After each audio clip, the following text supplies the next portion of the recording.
You're standing in the middle of a circle. It's 40,000 years ago. The fire is burning low, and every single face around you is turned in your direction. You know these people. You've hunted with them, slept beside them, shared meat with them through hard winters. But tonight, something is different. Tonight, nobody is smiling because you did something. Maybe you took more than your share. Maybe you hurt someone. Maybe you broke a rule so old that no one ever bothered to say it out loud because everyone simply knew. And now the circle has closed around you, and the group is about to decide what happens next.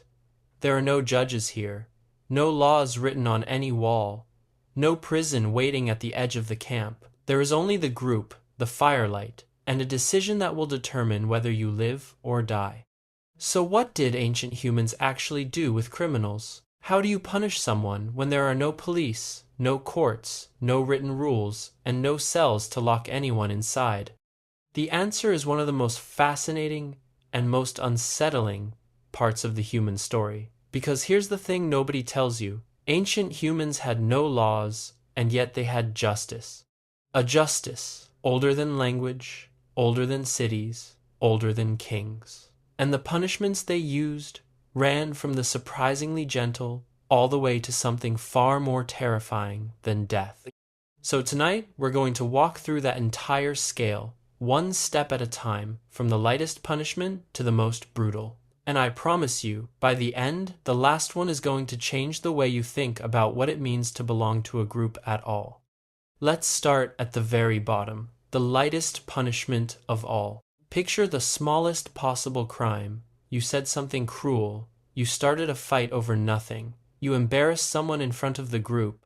In a world this small, even tiny offenses mattered, because everyone had to live, shoulder to shoulder, every single day, with no escape from each other. And here's the surprising part. For the smallest crimes, the punishment wasn't violence at all. It was something we still use today, something you felt in your own life. It was disapproval, the cold stares, the silence when you walked up to the fire, the way conversations stopped when you got close. In a group this tight, being disapproved of wasn't nothing. It was a warning. It was the entire community telling you, without a single word, that you had stepped out of line and you needed to fix it fast. Think about that for a second. We tend to imagine ancient people as brutes, who solved everything with clubs and fists. But the truth is the opposite. Their first and most common tool of justice wasn't a weapon. It was social pressure, the raised eyebrow, the turned back, the feeling of 100 eyes deciding whether you were still one of them. And it worked, because in a world where you needed the group to survive, the fear of losing their approval was enough to keep most people in line. But disapproval only works on people who can still be shamed. So what happened when someone didn't care? What happened when the cold stares weren't enough? That's where the punishments started to climb. Because the next step up was mockery. And this one was sharper than it sounds. When silent disapproval didn't fix the problem, the group had another tool, and it was public humiliation. Ancient humans were storytellers. They sang, they joked, they passed news from mouth to mouth around the fire, and that same power could be turned into a weapon.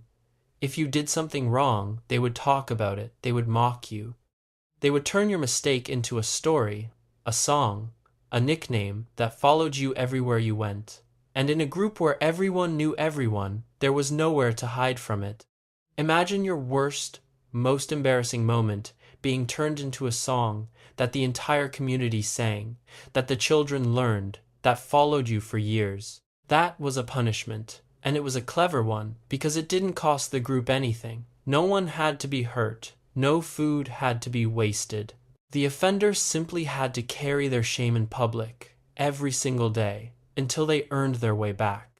But here's where it gets more serious. Because mockery and shame still assumed one thing that you were worth correcting, that the group still wanted you, just behaved. The next level of punishment crossed a line. It stopped being about correcting you and started being about taking things away from you. This is where we reach the idea of payment. of debt. Because long before money existed, ancient humans understood the concept of owing. If you damaged something, if you stole, if you injured someone, the group expected you to make it right. You broke a man's spear, you give him yours, and you help him hunt until the debt is paid. You took food that wasn't yours, you give back more than you took. You hurt someone, and now they can't gather or hunt, then you carry their share of the work until they heal. This was justice as balance. The scales had tipped, and your job was to tip them back. And here's what's remarkable about it. This wasn't written anywhere. No one passed a law. But across the entire ancient world, in groups that never met each other, humans independently arrived at the same idea that wrongdoing creates a debt, and that debt has to be paid. It's one of the oldest ideas our species ever had, but not every crime could be fixed with payment. Some wounds couldn't be undone with a spear or a share of meat. And that's where the punishments turned darker. Because what do you do with someone who can't or won't pay their debt? But wait, because before we get to that, you need to understand the one thing that made all of this possible in the first place. Here's something that should make you uncomfortable.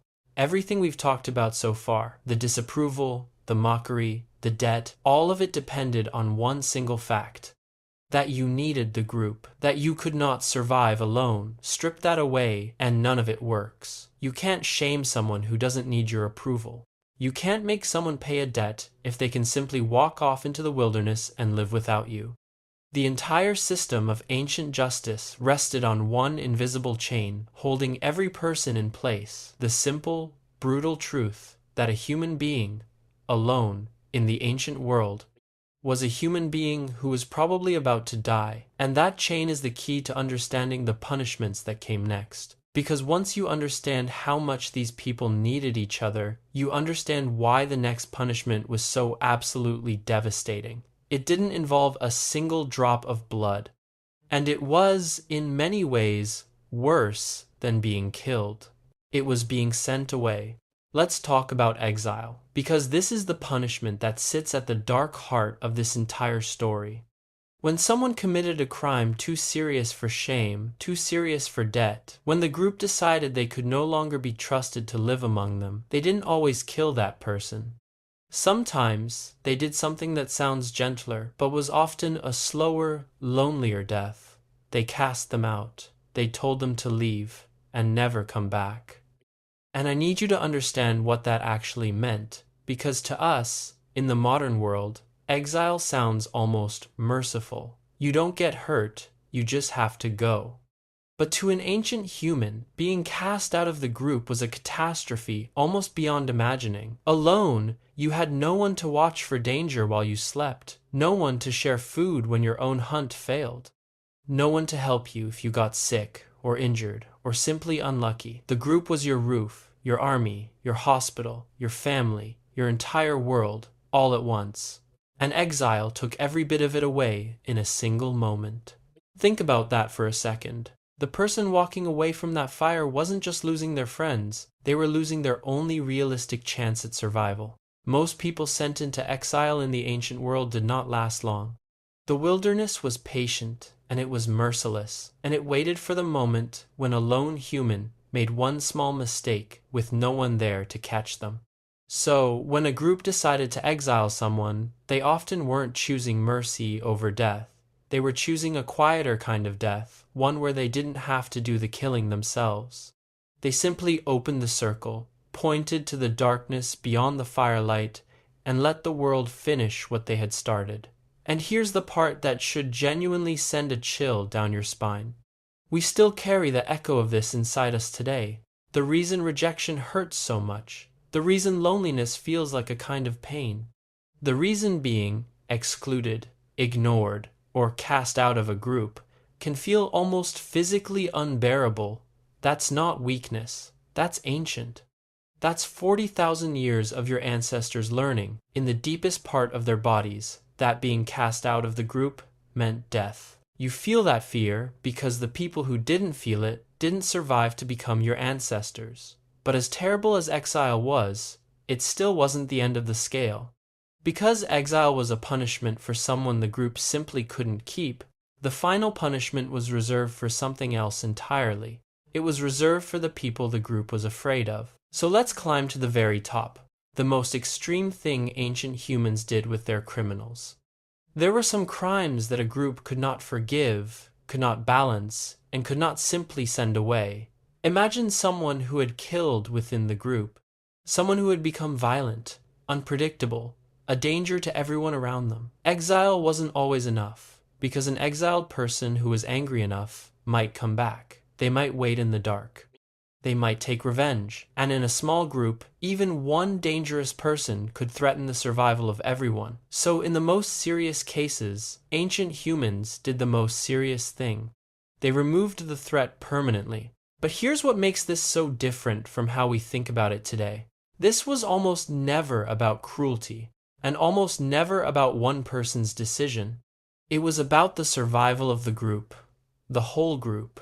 A single dangerous individual, left unchecked, could get people killed, could break the fragile trust that held the entire community together. And so, in those rare and terrible cases, the group acted as one. Not a judge, not an executioner. The group, everyone together, sharing the weight of a decision too heavy for any single person to carry alone. And that shared weight matters, because by making it a decision of the whole community, no single person became a murderer. No one had to carry the guilt alone. The responsibility was spread across everyone, which is exactly why so many ancient punishments were carried out by the entire group at once. It wasn't bloodlust. It was a way of doing something unbearable while making sure that no one person had to bear it by themselves. That's not the behavior of mindless brutes. That's the behavior of people wrestling with the exact same moral problems we struggle with today. How do you punish someone fairly? How do you protect the innocent? How do you carry the weight of a terrible decision? They were asking those questions around a fire 40,000 years ago. And the fact that they were asking them at all is one of the most human things in our entire history. But here's the twist that almost no one expects. You'd think a system like this, no laws, no judges, no written rules, would be chaos. You'd think it would be unfair, random, violent, and sometimes it was. But here's the strange truth. In many ways, ancient justice was more careful than you'd ever imagine. Because the group had to keep living together afterward. A modern court can lock someone away and never see them again, but an ancient group had to look the punished person in the eye the next morning, and the morning after that, for years. That changed everything. It meant they couldn't be careless. It meant most punishments were designed not to destroy a person, but to correct them, to bring them back into the group, balanced, forgiven, useful again. Exile and death were the last resorts, the rare exceptions. Most of the time, ancient justice wasn't about getting rid of people. It was about keeping them, about finding a way to fix what was broken so the group could stay whole, because every single person was precious. Every hunter, every gatherer, every pair of hands mattered for survival. Throwing someone away was a last resort, not a first instinct. And that changes the whole picture, doesn't it? We started this story imagining ancient justice as something brutal and primitive. But look at what we actually found. A scale of punishment that started with nothing more than a disapproving look, that used shame before it ever used violence, that understood debt and balance and second chances. That treated exile and death as terrible last resorts, not casual choices. These weren't savages lashing out in the dark. These were people who had built without a single written word a system of justice that tried imperfectly, sometimes harshly, but genuinely tried to be fair, to protect the group, to give people a way back. So let's go back to that circle, the fire burning low, every face turned toward you. Now you understand what's really happening in that moment. The group isn't a mob. It's the oldest court in human history, weighing what you did, deciding not just how to punish you, but whether they can keep you, whether you're worth bringing back. And in that silence, you can feel the entire weight of being human pressing down on you, the need to belong, the fear of being cast out, the desperate, ancient hope that the people around the fire will decide you're still one of them, because that's what justice really was at the very beginning. Not laws, not punishment, but a group of people trying to figure out how to live together without tearing themselves apart. And here's the last thing I want you to sit with. Every courtroom that exists today, every law, every trial, every idea we have about crime and punishment and fairness, all of it grew out of that circle around the fire. The instinct to judge, to forgive, to balance the scales, to protect the group. We didn't invent that with cities or kings or written laws. We brought it with us out of the caves. It was already there 40,000 years ago, glowing in the firelight, in the silence of a group deciding the fate of one of their own. The courtroom is new. But justice? Justice is older than all of it. Justice is as old as the human need to belong. And the next time you feel that sting of being judged, or left out, or cast aside, remember where it comes from. Remember the circle, remember the fire, because a part of you has been standing in that circle for 40,000 years, and a part of you always will be.